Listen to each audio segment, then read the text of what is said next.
Hello students, welcome to the channel Rachna math solutions. इस video में हम लोग सीखने वाले हैं पार्शियल फ्रैक्शन ये कंसेप्ट, या फिर आप कह सकते हो पार्शियल फ्रैक्शन ये टॉपिक, जिसका ये लेक्चर फर्स्ट है। पार्शियल फ्रैक्शन अंडरस्टैंड करने से पहले मैं आप लोगों को कुछ टर्म्स बताने वाला हूँ। जैसे कि हमारे पास मान के चलो कि एक पॉलिनोमियल है एक्स वेरिएबल में आई हुई, जिसको मैंने नाम दिया पी। तो सपोज मेरे पास ये पी ऑफ एक्स ये पॉलिनोमियल है, जिसको मैंने न्यूमरेटर पे लिखा, और उसके अपन पे की ऑफ एक्स ये दूसरी पॉलिनोमियल लिखी। तो इस टाइप का एक जो भी फंक्शन हो जाएगा P of X upon Q of x, इस टाइप का जो भी फंक्शन हो जाएगा उसको कहेंगे हम लोग रैशनल फंक्शन। क्या कहेंगे? रैशनल फंक्शन कहेंगे, जिसमें कंडीशन ये होगी कि क्यू ऑफ एक्स क्या होना चाहिए, नॉट इक्वल टू जीरो होना चाहिए। इसको कहा जाएगा रैशनल फंक्शन। ये है हमारा रैशनल फंक्शन, ऐसे मैंने लिखा। अभी रैशनल फंक्शन दो टाइप की होती है, P of X upon Q of X type की अगर पॉलिनोमियल होगी जिसमें Q of X not equal to zero होना चाहिए, उसको कहेंगे रैशनल फंक्शन कहेंगे। और मैंने कहा कि रैशनल फंक्शन कितने टाइप के होंगे? दो टाइप के होंगे। उसमें से एक टाइप का होगा प्रॉपर रैशनल फंक्शन, पहले वाले को मैं नाम दे रहा हूँ प्रॉपर रैशनल फंक्शन, या फिर मैं उसे simply rational function proper function भी बोल सकता हूँ, प्रॉपर फंक्शन। ये प्रॉपर रैशनल फंक्शन लिखा, जिसको हम लोग सिंपली प्रॉपर फंक्शन बोल सकते हैं। दूसरा होता है इम्प्रॉपर इम्प्रॉपर रैशनल फंक्शन, जिसको हम लोग सिंपली इम्प्रॉपर फंक्शन भी बोल सकते हैं, इम्प्रॉपर फंक्शन भी कह सकते हैं। तो इसके बाद मैं जब भी अगर फंक्शन यूज़ कर सकता हूँ तो प्रॉपर फंक्शन या फिर इम्प्रॉपर फंक्शन ही यूज़ करूँगा, अगर वो वर्ड्स यूज़ करने होंगे तो। देखो यहाँ पर इतना क्लियर हो गया। अभी यहाँ पर प्रॉपर फंक्शन कब होगा और इम्प्रॉपर फंक्शन कब होगा, रैशनल फंक्शन में से प्रॉपर फंक्शन कब कहा जाएगा और इम्प्रॉपर फंक्शन कब कहा जाएगा, ये मैं बताता हूँ। अगर if degree of if degree of P of x, यानी कि ऊपर का न्यूमरेटर में जो भी पॉलिनोमियल है उसका डिग्री अगर कम है, less than degree of Q of x, ठीक है, तो उसको क्या कहा जाएगा? प्रॉपर फंक्शन कहा जाएगा। If degree of P of X less than degree of Q of X, then it is proper function. Proper function इतना कहा हम लोगों ने। इसको मैं कर देता हूँ स्टामक, और दूसरा स्टामक में पॉइंट लिख देता हूँ, if degree of P of x is greater than और equal to, is greater than और इक्वल टू लिखा है degree of Q of x, degree of Q of x, ठीक है। तो उस केस को क्या कहा जाएगा? Then it is improper function, improper function, यानी कि इम्प्रॉपर रैशनल फंक्शन, बेसिकली ऐसा कहना चाहता हूँ। तो मैंने सिंपली क्या बोला उसको? Improper function. और इतना याद रखो, हमेशा प्रॉपर फंक्शन का ही रैशनल फ्रैक्शन होता है, सॉरी प्रॉपर फंक्शन का ही पार्शियल फ्रैक्शन होता है। रैशनल फ्रैक्शन ये वर्ड में बोला वो गलत था, पार्शियल फ्रैक्शन ये वर्ड बोलना चाहिए था।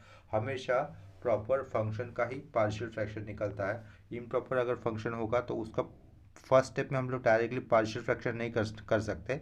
इम्प्रॉपर अगर फंक्शन है तो पहले उसको प्रॉपर फंक्शन बनाना होगा, और प्रॉपर फंक्शन आने के बाद ही हम लोग पार्शियल फ्रैक्शन की स्टेप अप्लाई कर सकते हैं। अभी मैं ये बता रहा हूँ पार्शियल फ्रैक्शन बेसिकली होता क्या है। अगर हमारे पास कॉम्प्लिकेटेड फंक्शंस के इंटीग्रेशन करने की प्रोसीजर आ जाती है, फिर कोई स्टेप्स आ जाती है, तो मैंने क्या बोला, अगर मेरे पास एक कॉम्प्लिकेटेड फंक्शन है उसका मुझे करना है इंटीग्रेशन।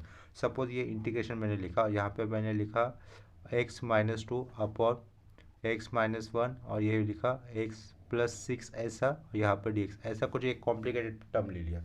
तो इसका इंटीग्रेशन करना इंटीग्रेशन के फॉर्मूले के हिसाब से तो ये थोड़ा सा मुश्किल हो जाएगा, कॉम्प्लिकेटेड हो जाएगा। तो हम लोग क्या करेंगे, ये जो फंक्शन दिया है ना x-2 अपॉन x-1 और दूसरे ब्रैकेट में x+1, ये जो कॉम्प्लिकेटेड फंक्शन दिख रहा है उसको सिंपल फॉर्म में ब्रेक किया जाएगा।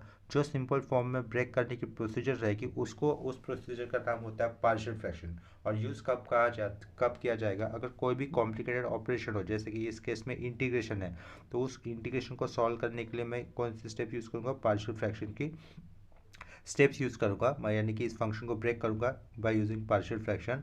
तो उस केस में यूज़ किया जाता है। कॉम्प्लिकेटेड फंक्शन के सॉल्यूशंस निकालने के लिए पार्शियल फ्रैक्शन यूज़ किया जाता है। तो वो कहाँ कहाँ पे यूज़ होगा? इंटीग्रल्स निकालने के लिए यूज़ हो सकता है, इनवर्स लैप्लास ट्रांसफॉर्म निकालने के लिए यूज़ किया जाता हो सकता है, या फिर हायर ऑर्डर के डिफरेंशियल इक्वेशन सॉल्व करने के लिए भी पार्शियल फ्रैक्शन बीच में किसी भी जगह पे काम में आ सकता है। तो पार्शियल फ्रैक्शन ये बहुत ही इंपॉर्टेंट कंसेप्ट है, सब स्टूडेंट को ये पता होनी चाहिए। ठीक है, तो यहाँ पर मैंने और ये पॉइंट लिखा, इतना क्लियर है? ये दो पॉइंट तो समझे होंगे। तो पार्शियल फ्रैक्शन अभी मैंने बताया कि कहाँ पे यूज़ होता है और कैसे यूज़ कर किए जाते हैं, ये बताया। पार्शियल फ्रैक्शन यूज़ करने की 4 केसेस होती है। क्या कहा? पार्शियल फ्रैक्शन यूज़ करने की 4 केसेस होती है। तो सबसे पहले उस पर मैं लिख रहा हूँ केस 1। केस 1 में क्या होगा? फैक्टर्स कैसे होने चाहिए? लीनियर होने चाहिए और नॉन रिपीटेड होने चाहिए। लीनियर के बाद मैंने कॉमा दिया, उसके बाद लिखा है नॉन रिपीटेड, सिर्फ उसके आगे लिखूंगा फैक्टर। उसके बाद दूसरे केस में कैसा होगा? लीनियर फैक्टर ही हो गया लेकिन रिपीटेड चल सकता है। लीनियर, यहाँ पे लिखा, सिर्फ रिपीटेड वर्ड लिखा, रिपीटेड फैक्टर। तीसरे केस में क्या होगा? नॉन लीनियर ये वर्ड आएगा, नॉन लीनियर और non repeated, non repeated. Last में वर्ड लिखना है फैक्टर। और लास्ट केस में क्या होगा? Non linear but repeated, non linear and repeated factor. ये 4 ही केसेस है। इन चारों केसेस आप लोगों को पता होनी चाहिए पार्शियल फ्रैक्शन करने से पहले। ये चारों केसेस पता होने चाहिए, इससे हम लोग दिया हुआ क्वेश्चन आइडेंटिफाई कर सकते हैं, फंक्शन को आइडेंटिफाई कर सकते हैं, उसके अकॉर्डिंग, इस केसेस के अकॉर्डिंग उस क्वेश्चन को हम लोग सॉल्व करने की प्रोसीजर चूज़ कर सकते हैं। इतना क्लियर हो गया? ठीक है, चलो अभी इसके बाद में टाइप 1, इसको मैं केसेस को मैं टाइप 1 भी कह सकता हूँ। टाइप 1 के सम्स करेंगे। वो क्या दिया है? Linear non repeated factors. यहाँ पे लिख देते हो problems on linear non repeated factor। चलो इसके अंदर पहला क्वेश्चन ये ले लेता हूँ। देखो हमारा क्वेश्चन में ये ले लेता हूँ। क्वेश्चन लिखा to reduce into partial fraction, ऐसा क्वेश्चन है। To reduce by partial fraction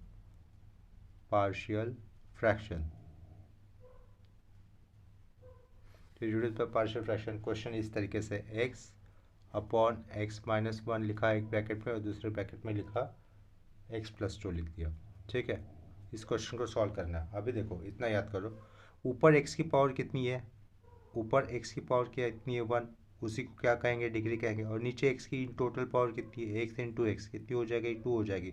यानी कि x इंटू एक्स करने पर नीचे हाईएस्ट पावर ऑफ x कितनी होगी? 2, और ऊपर हाईएस्ट पावर ऑफ x कितनी है? 1 है। ऊपर कम है ना और नीचे ज़्यादा है, इसका मतलब ये प्रॉपर फंक्शन का सम हो गया।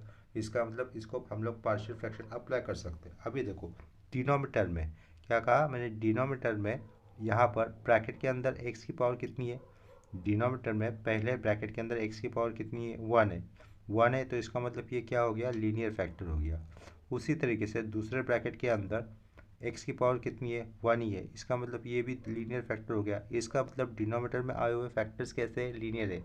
सेपरेट ब्रैकेट में आए हुए ईच फैक्टर्स कैसे लीनियर है, और वो रिपीट हुए हैं क्या? नहीं हुए। इसका मतलब ये कौन सी केस के साथ स्टैंड कर रहे हैं? लीनियर नॉन रिपीटेड फैक्टर के साथ स्टैंड कर रहे हैं। ठीक है, इतना समझ में आ रहा है? तो इसको आगे की प्रोसीजर कैसे करनी होगी? सेम क्वेश्चन हमें लिखना है। x अपॉन एक्स माइनस 1 लिखा और दूसरे ब्रैकेट में ये x प्लस, ये सेम क्वेश्चन लिखा। पहला लीनियर फैक्टर क्या दिख रहा है यहाँ पर? पहला लीनियर फैक्टर क्या दिख रहा है? x माइनस 1 दिख रहा है ना। तो उसके ऊपर हम लोग एक कांस्टेंट लेंगे, एक ही कांस्टेंट लेंगे। उस कांस्टेंट को मैंने नाम दिया a, और अपॉन में क्या लिखूंगा? x माइनस 1 लिखूंगा, प्लस उसके बाद मैं दूसरा कांस्टेंट लूँगा, दैट इज़ b, और उसके नीचे हमें दूसरा फैक्टर लिखना है, दैट इज़ x+2। इतना क्लियर हुआ? देखो पहला लीनियर फैक्टर उसके ऊपर एक कांस्टेंट ले लिया और दूसरा लीनियर फैक्टर उसके ऊपर b कांस्टेंट ले लिया। ये रिपीटेड नहीं थे, नॉन रिपीटेड थे, और ये लीनियर फैक्टर थे। इतना क्लियर हुआ? उसके बाद क्या करना होता है?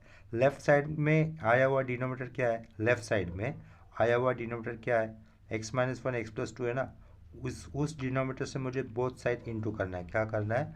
उस डिनोमिनेटर से लेफ्ट साइड में जो भी डिनोमिनेटर आया है उससे मुझे दोनों साइड क्या करना है? मल्टीपल करना है। तो ऐसे स्टेप लिख सकते हैं हम लोग, multiplying both side by both ये स्टेप लिखने की ज़रूरत नहीं, अभी मैं यहाँ पर एक्सप्लेन कर रहा हूँ इसके लिए लिख रहा हूँ, अदरवाइज सिंप्लीफाई करते वक्त ये लिखने की ज़रूरत नहीं पड़ेगी। Multiplying both side by x-1 और x+2 इतना कर दिया। अभी देखो यही टर्म है, इस टर्म को मान के चलो कि मैं इस सर्कल के अंदर पुट कर रहा हूँ, ये जो पूरा टर्म है ना इसको मैं इस सर्कल के अंदर पुट कर रहा हूँ। सेम सर्कल मैंने यहाँ पर भी लिखा और सेम सर्कल मैंने यहाँ पर भी लिखा। सर्कल के अंदर ये टर्म आपको कंसिडर करना है। तो इस सर्कल के अंदर अगर ये टर्म है, वो टर्म खुद को कैंसिल करेगा तो लेफ्ट साइड में क्या बचेगा, ओनली एक्स बचेगा ना, इज इक्वल टू इस सर्कल के अंदर ये पूरा टर्म है तो उसमें x-1 कैंसिल हो जाएगा, ए के बाजू में क्या आ जाएगा, x+2 आ जाएगा।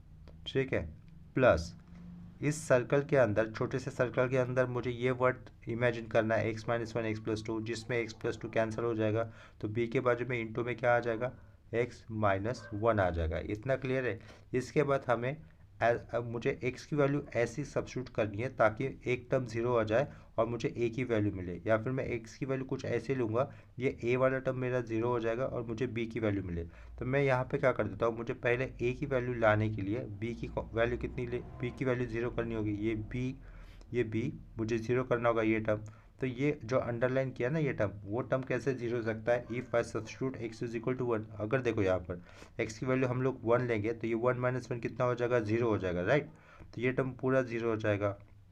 x की वैल्यू हम लोगों ने 1 ली है, 1+2 कितना हो जाएगा, 3।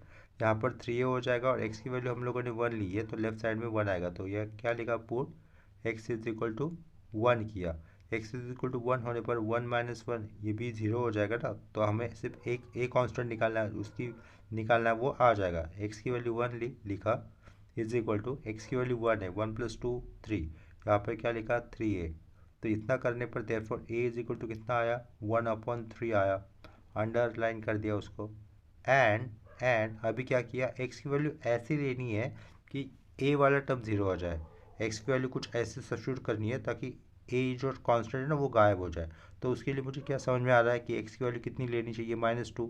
देखो यहाँ पे +2 है तो अगर मैं x की वैल्यू -2 लेता हूँ, -2+2 ये जीरो हो जाएगा, ये जीरो, इसका मतलब उसके साथ a इंटू आया तो वो भी जीरो।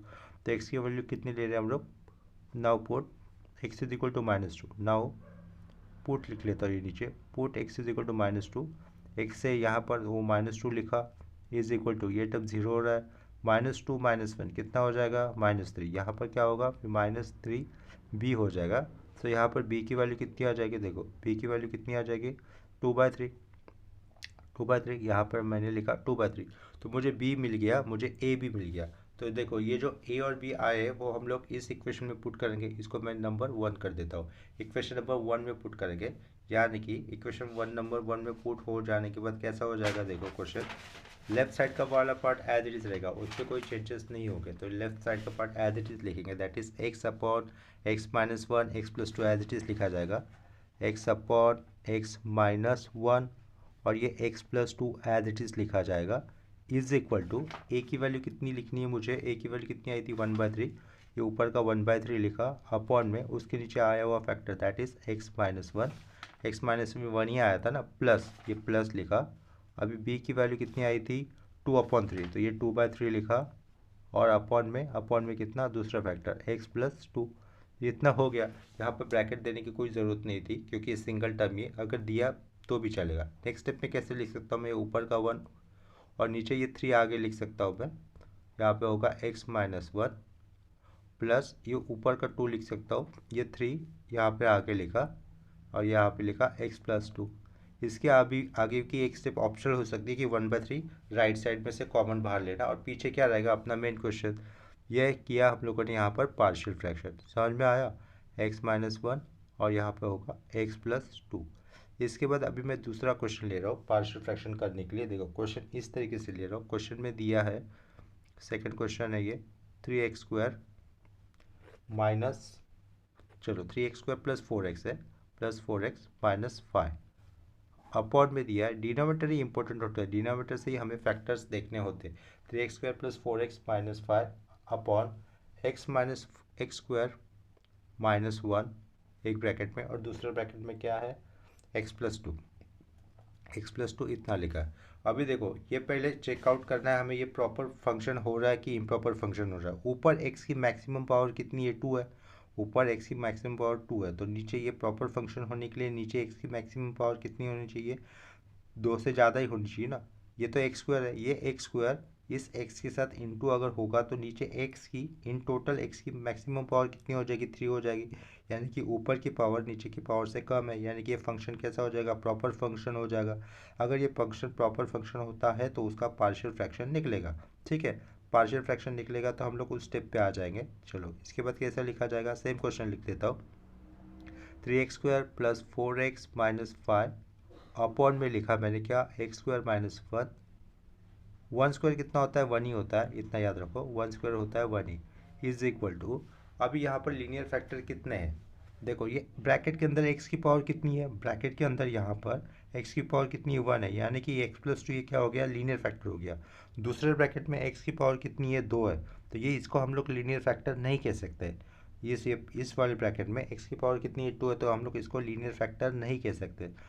तो फिर हम लोग दूसरा पॉइंट देखेंगे, क्या ये जो ब्रैकेट है जिसको मैंने करली अंडरलाइन किया, क्या इस ब्रैकेट के अंदर टर्म आया हुआ है x² माइनस 1, क्या उसके फैक्टर पड़ते हैं, वो उस ब्रैकेट के अंदर क्या टर्म आया है x² माइनस 1, क्या उसके फैक्टर पड़ते हैं, तो हम लोग उसको ऑब्जर्व करते तो ऐसा समझ में आता है कि उसके फैक्टर पड़ेंगे, क्योंकि वो टर्म क्या है x² माइनस 1, 1 का मतलब क्या 1 स्क्वायर ही है ना।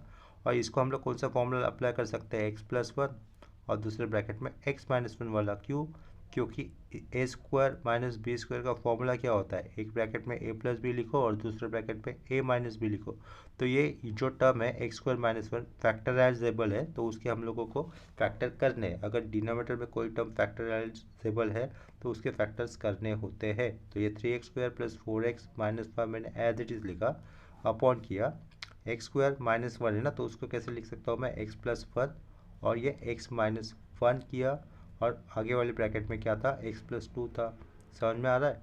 चलो इसको नंबर मैंने कर दिया 1, उसको मैंने कर दिया नंबर 1। अभी देखो यहाँ पर x ब्रैकेट के अंदर x की पावर 1 है, यहाँ पर भी ब्रैकेट के अंदर x की पावर 1 है, और यहाँ पर भी तीसरे ब्रैकेट में भी x की पावर 1 है, और कोई भी डिनोमिनेटर का फैक्टर रिपीट नहीं हुआ, यानी कि x प्लस 1 एक ही बार आया है, x माइनस 1 भी एक ही बार आया है, और x प्लस 2 भी एक ही बार आया है। यानी कि टाइप 1 का जो केस है उसके साथ मैच कर रहा है, लीनियर फैक्टर आया है और कुछ भी रिपीट नहीं हुआ है। तो इसके देखो कितने लीनियर फैक्टर है, 3 लीनियर फैक्टर है, तो 3 लीनियर फैक्टर होने के कारण मुझे कांस्टेंट भी कितने लेने होंगे, 3 ही होने लेने होंगे।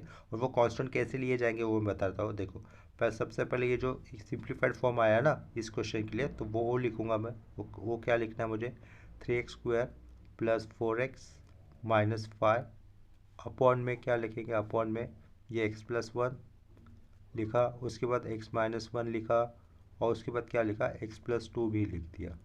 ठीक है, इक्वल टू, देखो x प्लस 1 ये पहला लीनियर फैक्टर है ना, x प्लस 1 ये पहला लीनियर फैक्टर, तो उसके ऊपर मैंने a लिखा और यहाँ पर लिखा x प्लस 1। अभी दूसरा लीनियर फैक्टर ले लूँगा x माइनस 1, उसके ऊपर हमने क्या लिखा, b लिखा, प्लस यहाँ पे क्या करेंगे x प्लस 2 लिखना होगा, और उसके ऊपर c कॉन्स्टेंट लिखा। अभी देखो लेफ्ट साइड का जो कंप्लीट डिनोमिनेटर वो क्या है, x plus 1 x minus 1 x plus 2। Left side में कंप्लीट डिनोमिनेटर कौन है, x प्लस 1 x माइनस 1 और x प्लस 2। तो यहाँ पे मैं सर्कल पुट कर देता हूँ, यहाँ पे मैं सर्कल पुट कर देता हूँ, यहाँ पे मैं सर्कल पुट कर देता हूँ, और यहाँ पर भी मैं सर्कल पुट कर देता हूँ। तो ये जो सर्कल मैंने मार्क किया है उस सर्कल में आपको क्या कंसिडर करना है, लेफ्ट साइड का कंप्लीट डिनोमिनेटर पुट किया हुआ कंसिडर करना है। अगर इस सर्कल में लेफ्ट साइड का कंप्लीट डिनोमिनेटर अगर मैं पुट करता हूँ तो लेफ्ट साइड में क्या रहेगा, सिर्फ वो क्वाड्रेटिक इक्वेशन रह जाएगा, that is 3x² plus 4x minus 5, इतना ही रहेगा ना, इज इक्वल टू, इस सर्कल के अंदर का लेफ्ट साइड का कंप्लीट डिनोमिनेटर पुट करूंगा तो x प्लस 1 यही टर्म कैंसिल हो जाएगा, तो a के बाजू में क्या रहेगा, a के बाजू में रहेगा x माइनस 1 और उसके बाजू में रहेगा x plus 2।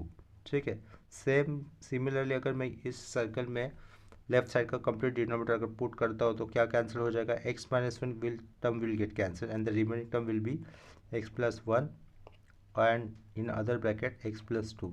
similarly in next steps ये c के बाजू में क्या आएगा, c के बाजू में क्या आएगा, x plus 2 term will get cancel, और क्या रहेगा यहाँ पर x plus 1 और उसके बाजू में x minus 1। तो हमें पुट x की वैल्यू ऐसे कंसिडर करनी है, ये कांस्टेंट ही निकालना है ना, अभी a b c ये कांस्टेंट ही निकालना है। तो a b c ये कांस्टेंट निकालते वक्त मुझे कोई भी दो कांस्टेंट एट ए टाइम जीरो करने, ए बी सी ये कांस्टेंट की वैल्यू निकालते वक्त हमें क्या करना है, एट ए टाइम कोई भी दो कांस्टेंट की वैल्यू जीरो करनी है। तो कोई भी दो कांस्टेंट की वैल्यू जीरो करते वक्त समझ के चलो कि मुझे अभी बी और सी ये दोनों को जीरो करना है। बी और सी वाले टर्म गायब होने चाहिए। तो बी और सी टर्म के साथ आया हुआ कौन सा कॉमन टर्म है, x+1 यहाँ पर भी है, x+1 यहाँ पर भी है, x+1। तो x की वैल्यू क्या लेनी चाहिए कि ये टर्म सारा जीरो हो जाए, तो x की वैल्यू डेफिनेटली -1 होनी चाहिए। अगर x की वैल्यू -1 होगी, -1 + 1 0, सेम टर्म यहाँ पर भी आया ना x+1, तो x की वैल्यू -1 होगी तो -1 + 1 0, बी और सी जीरो हो जाएंगे वेन x = -1। तो पुट लिखा यहाँ पर x = कितना लिखा, -1 किया। तो x = -1 लेने पर इतना तो पता चल गया कि b और c जीरो हो रहे हैं, तो इसका मतलब डायरेक्टली मुझे क्या मिल जाएगा, a का मिल जाएगा। लेकिन लेफ्ट साइड में भी x का इक्वेशन है ना, ये 3x² था, यानी कि 3 - 1 का स्क्वायर प्लस 4 × -1 और ये -5 लिखा इज इक्वल टू, ये a लिखा है एज इट इज़। x की वैल्यू -1 है, -1 कितना हो जाएगा, -2। x की वैल्यू -1 है, -1 + 2 दैट इज ओनली 1, -1 + 2 1 रहेगा ना। लेफ्ट साइड में -1 का स्क्वायर कितना हो जाएगा, +1। लेफ्ट यहाँ पे 3, यहाँ पर -4, यहाँ पे -5 इज इक्वल टू -2 × 1 -2, -2 a लिखना है। समझ में आ रहा है। अभी देखो -4 और -5 कितना हो जाएगा, -9, -9 और +3 -6 इज इक्वल टू -2 a। तो यहाँ पर a की वैल्यू कितनी हो जाएगी, -6/-2 दैट इज़ 3। a की वैल्यू कितनी मिली मुझे, 3 मिली। इसके बाद अभी नेक्स्ट स्टेप मुझे x की वैल्यू कुछ ऐसी लेनी है ताकि मुझे a और b जीरो करना है। क्या कहा मैंने, मुझे x की वैल्यू कुछ ऐसी लेनी है ताकि a और b ज़ीरो हो जाए और मुझे c डायरेक्टली मिल जाए। तो a और b में आए हुए टर्म के साथ कौन सा टर्म कॉमन दिख रहा है, x+2, और यहाँ पर भी x+2 दिख रहा है। तो इसका मतलब मैं क्या करूँगा, पुट x = कितना, -2 ले लूँगा। क्या लिखा, x = -2। a और b के टर्म के साथ x+2 ये कॉमन आया हुआ है ना, तो अगर x की वैल्यू -2 लेता हो, -2 + 2 ये वाला टर्म पूरा जीरो हो जाएगा। x की वैल्यू -2 लेता हो तो -2 + 2 ये वाला टर्म भी जीरो हो जाएगा। हमें c की वैल्यू आ जाएगी। x की वैल्यू कितनी यूज़ करनी है, -2। तो लेफ्ट साइड में भी यहाँ पर देखो इक्वेशन में x की जगह पे -2 पुट करना होगा, तो ये 3 लिखूँगा मैं। 3 यहाँ पर -2 का क्या करूँगा, स्क्वायर प्लस 4 × -2 और यहाँ पर -5 लिखा इज इक्वल टू किया, is equal to right side में a और b तो जीरो हो गए, -2 + 1 इक्वल टू c लिखा, ये इक्वल टू यहाँ पे लिखा है ब्रैकेट में, -2 + 1 -1 और ये -2 -1 -3। ठीक है, लेफ्ट साइड में -2 का स्क्वायर 4 और ये 4 3 12 हो जाएगा, 4 × -2 -8 हो जाएगा, आगे का -5 इज इक्वल टू -3 × -1 +3, ये लिखूँगा मैं 3c। यहाँ पर लेफ्ट साइड में 8 और 5 कितना होता है, 13, पीछे कितना हो जाएगा, -1 प्लस इक्वल टू -1 = 3c। इसका मतलब c की वैल्यू कितनी हो गई, c = -1/3। इतना क्लियर हो गया। देखो a कांस्टेंट की वैल्यू मिल गई मुझे, c कांस्टेंट की वैल्यू मिल गई। अभी हमें कौन से कांस्टेंट की वैल्यू निकालनी है, b इस कांस्टेंट की वैल्यू निकालनी है, किसकी, b। तो a और c में कुछ कॉमन है क्या, a और c में है ना कॉमन, x-1 और यहाँ पर भी x-1 है। ये इसका मतलब x की वैल्यू कितनी लेनी है मुझे, 1 लेनी है। पुट x = कितना लिया हम लोगों ने अभी, 1 ले लिया। तो इसका मतलब देखो पुट x = 1 लेने पर a के साथ कौन सा टर्म आया हुआ है, ये, और c के साथ ये टर्म आया हुआ है, जिसमें कौन सा टर्म कॉमन है, x - b, ये टर्म कॉमन है। a और c जीरो करने हैं तो x की वैल्यू कितनी लेनी चाहिए, 1 लेनी चाहिए। 1 - 1 किया तो ये a वाला टर्म पूरा जीरो, यहाँ पर 1 - 1 किया तो c वाला टर्म जीरो, तो b की वैल्यू मिल जाएगी।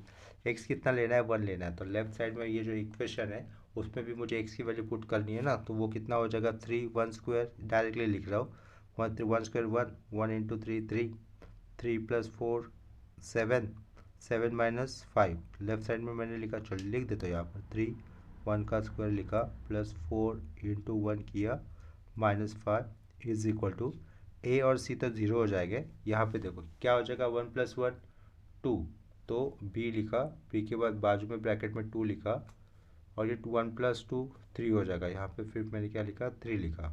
ठीक है, ये 4 + 3 7 7 - 5 2 हो जाएगा इक्वल टू 3 2 ज़ा 6 6b। तो b की वैल्यू कितनी मिली यहाँ से हमें, b = देयरफॉर b = कितना मिल गया, 1/3 मिला। अंडरलाइन किया उसको, बी मिला 1/3, सी मिला -1/3 और ए कितना मिला 3 मिला।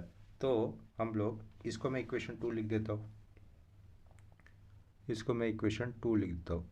देखो इक्वेशन 2 का लेफ्ट वाला पार्ट ये है और इक्वेशन 1 का लेफ्ट वाला पार्ट मेन क्वेश्चन है। तो मैं directly from 1 and 2 A B C की वैल्यू आई हुई लिखेंगे और 1 और 2 से देखो इसका ये वाला पार्ट है ना, ये राइट साइड का, ये लेफ्ट साइड का पार्ट और इसका राइट साइड का पार्ट दोनों सेम है। इसका मतलब जो मेन क्वेश्चन का ही मतलब ये पार्शियल फ्रैक्शन होते हैं ना, ये मेन क्वेश्चन के ये पार्शियल फ्रैक्शन होते हैं। तो डायरेक्टली वही लिख देंगे ए बी सी कॉन्स्टेंट की आई हुई वैल्यू के साथ। देयरफॉर लेफ्ट साइड पे मेन क्वेश्चन क्या रहेगा, 3x² + 4x - 5 अपॉन, या कैसे दिया था उन्होंने, ये x² - 1 और दूसरे ब्रैकेट में x + 2 दिया हुआ था ना, इज इक्वल टू डायरेक्टली ए की वैल्यू कितनी आई थी, 3 आई थी, तो 3 अपॉन क्या लिखना है मुझे, x + 1। उसके बाद बी की वैल्यू कितनी आई थी, +1/3, तो ऊपर मैं लिखूंगा +1/3 + 1/3 अपॉन में x - 1 प्लस लिखा सेंटर में। और सी की वैल्यू कितनी आई थी, -1/3 आई थी ना, सी की वैल्यू -1/3। तो देखो यहाँ पर फ्रॉम इक्वेशन 2 से प्लस सी की वैल्यू -1/3 पुट करूँगा और अपॉन का टर्म x + 2, यहाँ पर मैंने -1/3 पुट किया और अपॉन का टर्म दैट इज x + 2, ये माइनस होने के कारण इसको ब्रैकेट में लिख देता हूँ चलो, और अपॉन का टर्म x + 2। इसको हम लोग नेक्स्ट स्टेप में फिर से लिख सकते हैं, कैसे लिख सकते हैं नेक्स्ट, फिर से फर्स्ट स्टेप में कोई चेंजेस नहीं, ये 3/x + 1 ही किया, प्लस ये ऊपर का 1/3 है ना, तो उसको अगर लिखता हो तो 1 क्या हो जाएगा, 3 टाइम्स ऑफ x - 1 हो जाएगा। ब्रैकेट क्यों डाला, क्योंकि ये 3 सिर्फ यहीं तक मल्टीपल है, ये प्लस है, ये plus override by this minus हो जाएगा, तो यहाँ पर माइनस करेंगे, ये plus override by this minus होगा तो माइनस लिखा, ऊपर 1 ही रहेगा और नीचे क्या आ जाएगा, 3 ऑफ या फिर 3 टाइम्स ऑफ x + 2। ठीक है, ये जो लास्ट स्टेप्स है वो हमारी पार्शियल फ्रैक्शन की स्टेप्स है इस क्वेश्चन के लिए। समझ में आया होगा आप लोगों को। इसी कंसेप्ट के ऊपर अभी मैं नेक्स्ट क्वेश्चन लेता हूँ। ठीक है, तो नेक्स्ट क्वेश्चन देखो इस तरीके से है, ये हमारा तीसरा क्वेश्चन होगा फिर लीनियर फैक्टर्स और नॉन रिपीटेड कंसेप्ट के ऊपर।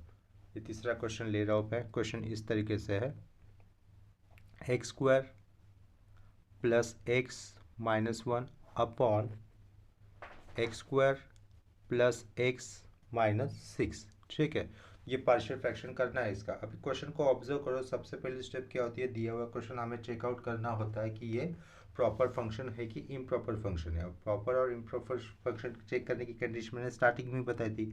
अगर न्यूमरेटर में x की पावर कम है डिनोमिनेटर के से, तो उसको कहा जाएगा प्रॉपर फंक्शन। अदरवाइज अगर दोनों की पावर सेम है या फिर ऊपर वाले की ज़्यादा है नीचे वाले डिनोमिनेटर से, तो उसको भी इम्प्रॉपर फंक्शन कहा जाएगा। अभी यहाँ पर ऊपर x की पावर कितनी है, मैक्सिमम 2 है, और नीचे x की पावर मैक्सिमम कितनी है, मैक्सिमम पावर कितनी है, मैक्सिमम 2 है। इसका मतलब ऊपर भी 2 है नीचे भी 2, तो ये तो दोनों की पावर सेम हो गई। इसका मतलब ये फंक्शन किस टाइप का हो गया, इम्प्रॉपर फंक्शन टाइप का हो गया। इम्प्रॉपर का तो डायरेक्टली पार्शियल फ्रैक्शन होता नहीं है, तो हमें क्या करना होगा, इसको इसको question plus reminder by divisor form में लाना होगा। देखो ये साइड में न्यूमरेटर है और ये साइड में डिनोमिनेटर मैंने लिखा अलग से। ऊपर वाले की पावर ज़्यादा है, ज़्यादा भी होती है, या फिर ऊपर वाले की पावर डिनोमिनेटर जितनी भी होती है, तो हम लोग क्या करेंगे, न्यूमरेटर को डिनोमिनेटर से डिवाइड करेंगे और फिर जो भी आ जाएगा ना उसको इस तरीके से लिखना होगा, question plus reminder by divider इस फॉर्म में लिखना होगा। उसके बाद ये क्वेश्चन तो अलग रहेगा अपना सेपरेट, ये जो रहेगा ना रिमाइंडर बाय डिवाइडर, ये पार्शियल फ्रैक्शन होगा। इसको पार्शियल फ्रैक्शन कर सकते हैं क्योंकि ये प्रॉपर फंक्शन में आ जाएगा। कैसे उसको चेक करते हैं, देखो मैं यहाँ पर दिखा देता हूँ। x² + x - 6 से मुझे ऊपर वाले को डिवाइड करना है। ऊपर वाला टर्म क्या है, x² + x - 1, तो ये x² है, यहाँ पर भी x² है, तो पहला टर्म 1 होगा। 1 से इस पूरे इक्वेशन को इंटू करने पर x² + x - 6 आ जाएगा। ठीक है, तो ये सब्ट्रैक्शन करना है, यहाँ पर सब्ट्रैक्शन माइनस, यहाँ पर भी माइनस, ये माइनस का हो जाएगा plus, plus x² - x² cancel, plus x - x cancel, -1 + 6 कितना होगा, +5।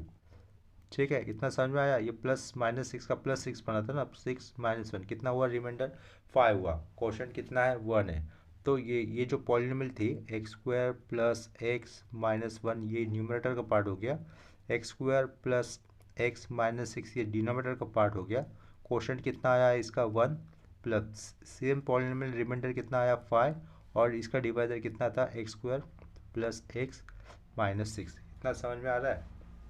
इसी को मैं फिर से आगे कैसे लिख सकता हूँ, is equal to therefore X square plus X minus 1 upon X square plus X minus 6 is equal to ये 1 एज इट इज प्लस 5 लिखा अपॉन किया। देखिए क्वाड्रेटिक इक्वेशन क्या है, इसके फैक्टर पढ़ते हैं। इसमें देखो कोई भी दो टर्म ऐसे होने चाहिए जिनका मल्टीप्लिकेशन -6 आना चाहिए और उनका एडिशन सब्ट्रैक्शन कितना आना चाहिए +6 आना चाहिए। तो वो टर्म क्या हो सकते हैं, x+3 और x-2। इतना क्लियर है। चलो इसको मैंने इक्वेशन नंबर 1 दे दिया। उसको क्या लिखा हम लोगों ने, इक्वेशन नंबर 1। अभी मुझे ये वाला पार्ट का ही पार्शियल फ्रैक्शन करना है। क्या समझ में आ रहा है, ये जो अंडरलाइन किया है ना मैंने, उसी का ही पार्शियल फ्रैक्शन करना है। क्योंकि ये न्यूमरेटर अपॉन डिनोमिनेटर क्या था, इम्प्रॉपर फंक्शन था, तो उसका सिंप्लीफाइड फॉर्म इस तरीके से लिख रहा था, quotient plus reminder upon divisor. Divisor के फैक्टर पढ़ते हैं तो उसको सिर्फ मैंने सेपरेट किया।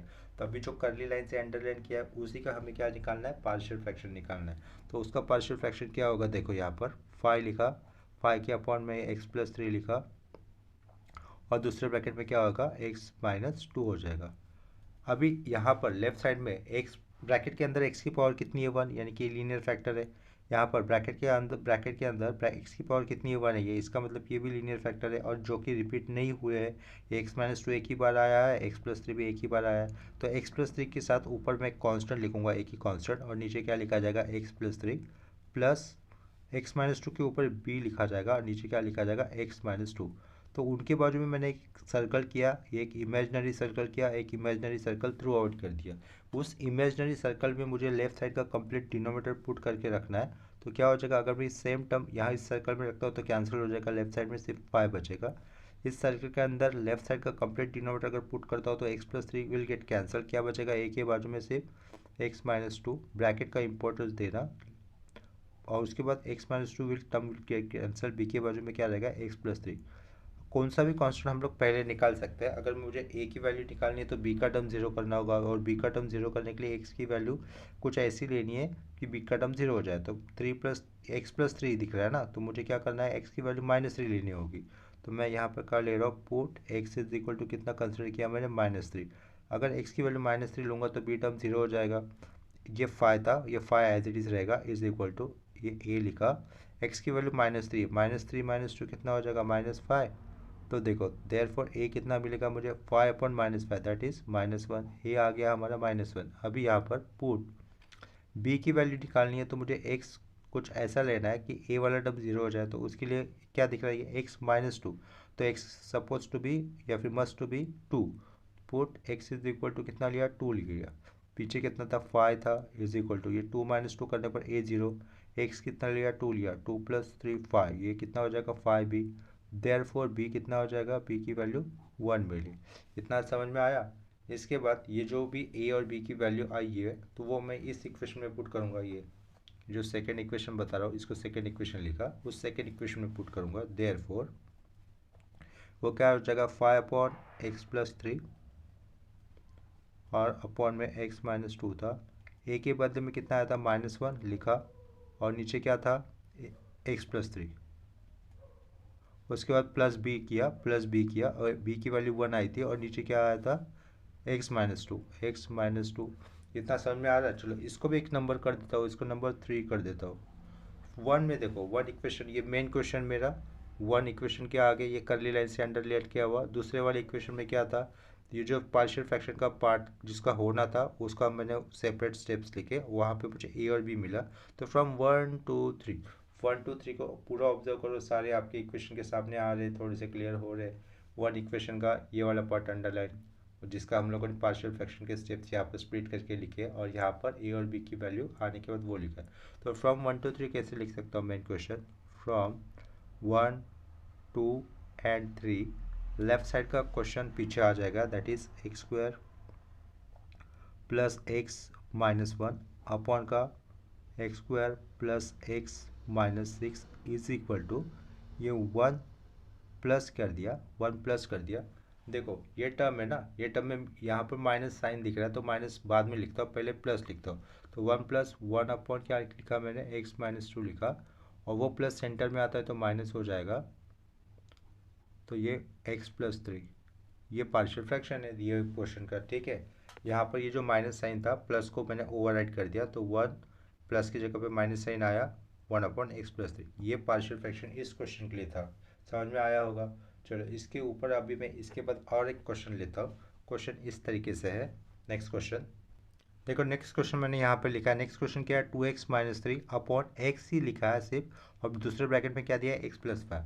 इस क्वेश्चन को कैसे लिख सकते हैं, 2x-3 एज इट इज़ लिखा, अपॉन का ये x लिखा और ये x+5 लिखा।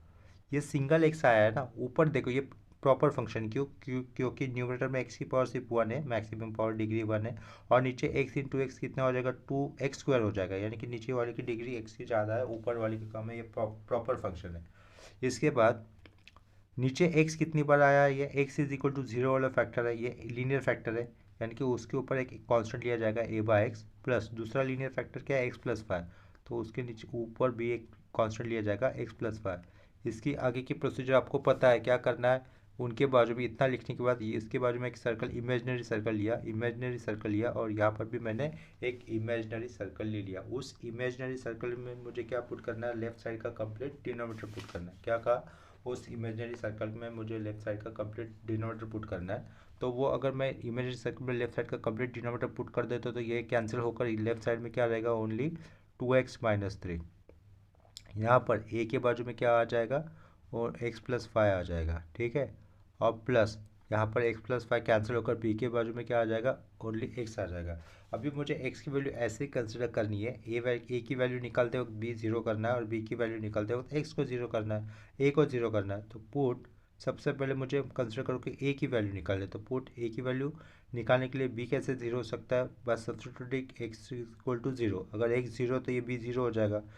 लेफ्ट साइड में देखो x आया हुआ है, तो x की वैल्यू 0 ले रहा हो, तो यहाँ पे क्या रहेगा, ओनली -3 रहेगा, इज इक्वल टू x की वैल्यू 0 है, 0 + 5 5, तो ये हो जाएगा 5a। देयरफॉर a की वैल्यू कितनी हो जाएगी, -3/5, इतना लिखा।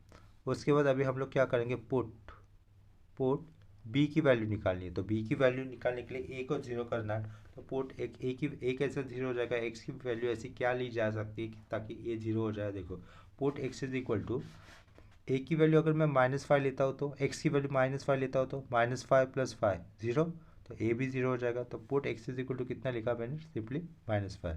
लेफ्ट साइड में x यूज़ हुआ है, जिसमें हम लोग x कितना सब्स्टिट्यूट कर रहे हैं, -5, तो 2 इंटू ये इक्वेशन का पार्ट होगा, 2 इंटू -5, ये -3 एज इट इज़, a तो 0 हो गया, b इंटू -5 भी हो जाएगा। अब देखो 2 इंटू -5 -10, -10 -3 -13 इज इक्वल टू -5, और ये b, so therefore B is equal to कितना आ जाएगा, 13/5।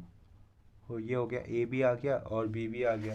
तो ए और बी आने के बाद उसको हम लोग, ये इसको मैंने नंबर 1 कर दिया। फ्रॉम इक्वेशन 1 कैसे लिख सकता हूँ, सिर्फ ए और बी की वैल्यू सब्स्टिट्यूट करनी है ना। So therefore 2x-3 upon ये x लिखा, और यहाँ पर x+5 लिखा, इज इक्वल टू ए की वैल्यू कितनी, -3/5, -3/5, और नीचे सिर्फ x, प्लस बी की वैल्यू कितनी आई थी, माइनस साइन दोनों साइन था, 13/5 थी, 13/5, और नीचे क्या, x+5।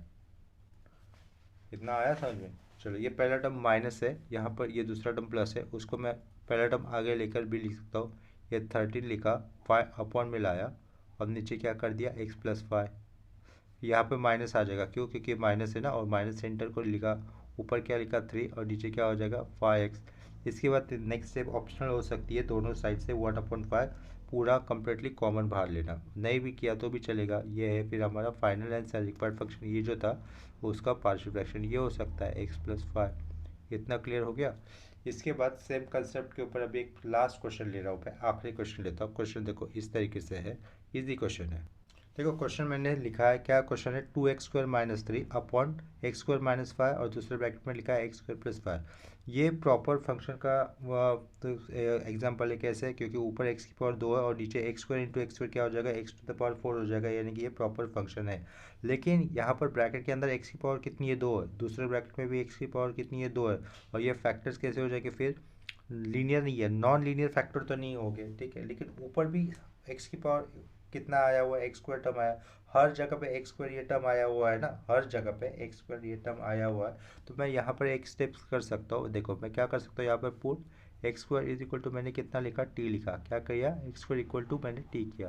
तो X square equal to T करने पर चेंजेस क्या हो रहे हैं, देखो सिंपली 2t-3 हो गया ये, अपॉन में क्या हो गया t-5, और दूसरे ब्रैकेट में क्या हो गया t+4, सिंपल हो गया। तो इस टाइप का सम हम लोगों ने ऑलरेडी किया हुआ है ना, तो इसको कैसे लिख सकता हूँ, put X square equal to T किया तो इक्वेशन ऐसा हो जाएगा, उसको कैसे लिख सकते हैं हम लोग, डिनोमिनेटर में t-5 ये लीनियर फैक्टर है, ब्रैकेट के अंदर t की पावर 1 है, दूसरे ब्रैकेट में t की पावर 1 है, वो भी लीनियर फैक्टर है जो कि टर्म रिपीट नहीं हुआ है, तो इसके कारण t-5 के ऊपर मैंने a लिखा और नीचे लिखा t-5 ये फैक्टर प्लस दूसरा फैक्टर क्या था t+4, उसके ऊपर b लिखा और उस डिनोमिनेटर में फैक्टर t+4। इसके आगे की प्रोसीजर भी हमें पता है कि इमेजिनरी सर्कल करना होता है, इमेजिनरी सर्कल में लेफ्ट साइड का कंप्लीट डिनोमिनेटर कंसिडर करना होता है, तो वो कितना हो जाएगा, पीछे क्या रहेगा, only 2t-3 is equal to, यहाँ पर a के बाजू में क्या आ जाएगा t+4 और यहाँ पर b के बाजू में क्या आ जाएगा t-5। तो मुझे a और b वैल्यू निकालनी है, तो मुझे a की वैल्यू निकालनी है तो b को क्या करना होगा, b वाले टर्म को 0 पुट करना होगा, नहीं b वाला टर्म t की वैल्यू ऐसी कुछ सब्स्टिट्यूट करनी होगी ताकि b वाला टर्म 0 आ जाए। तो put t is equal to अगर मैं 5 लेता हूँ तो 5-5 0 हो जाएगा, b भी 0 हो जाएगा, तो पुट क्या लिखा, t=5 कर दिया सिंपली। लेफ्ट साइड में t आया हुआ है, यहाँ पर 2 × 5 -3 करना पड़ेगा, इज इक्वल टू टी की वैल्यू कितनी ली थी, 5 ली थी, 5+4 9, राइट साइड में क्या रहेगा 9a रहेगा, ये कितना 2 5 = 10, 10-3 7 हो जाएगा, 7 इज इक्वल टू 9a, तो a की वैल्यू कितनी आ गई, देयरफॉर a इक्वल टू 7/9, इतना लिखा।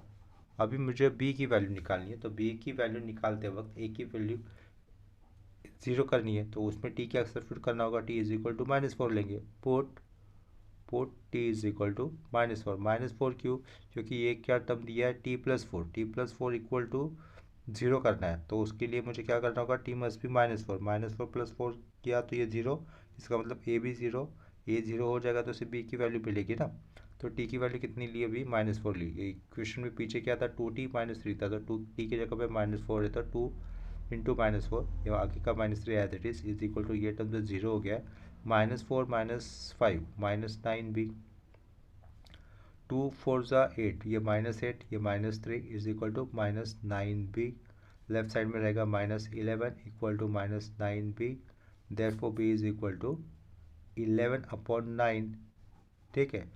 तो ऊपर ये वाले इक्वेशन को मैं नंबर कर देता हूँ, यहाँ पे क्या लिखा है, t² इक्वल टू कितना, x² इक्वल टू कितना लिया था, t लिया था, इसके पीछे फिर मैं ये क्वेश्चन लिख सकता हूँ, इसके पीछे मतलब सेम क्वेश्चन ही है, इतना याद रख लेना। तो मैं b इक्वल टू कितना है 11/9, तो फिर इसको मैंने क्या किया, इसको नंबर 1 कर देता हूँ, चलो इसको नंबर 1 कर देता हूँ, ठीक है।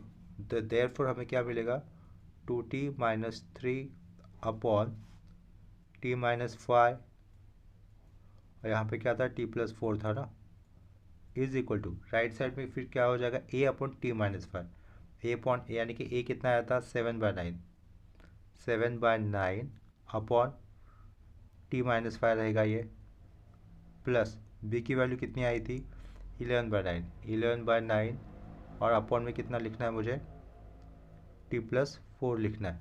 इतना समझ में आया, देखो ये इक्वेशन 1 जो था ना, a की वैल्यू लिखी हम लोगों ने 7/9 और उस a के नीचे क्या था t-5, तो यहाँ पर t-5 लिखा, प्लस b की वैल्यू कितनी आई थी 11/9 और उसके नीचे t+4 यानी कि ये t+4 लिख दिया। इसके बाद लेकिन हम लोगों ने क्या कंसिडर किया था, t को x² कंसिडर किया था ना, तो therefore 2x² - 3 x² - 5 x² + 4 is equal to ये 7/9 as it is, x² - 5 plus 11/9 as it is, और ये x² + 4, this is required partial fraction. इस ये लेक्चर में यहीं पे स्टॉप कर दे रहा हूँ। अगर आपको किसी कंसेप्ट में या फिर प्रॉब्लम में डाउट है तो जो प्लीज़ कमेंट सेक्शन में इन्फॉर्म कर दो। अगर वीडियोस आपको अच्छे लगते हैं तो उसको वीडियोस को लाइक कर दो, अगर वीडियोस इंपॉर्टेंट लग रहे तो उसको अपने फ्रेंड के साथ शेयर भी कर देना, ठीक है। मिलते हैं नेक्स्ट लेक्चर में, बाय और टेक केयर।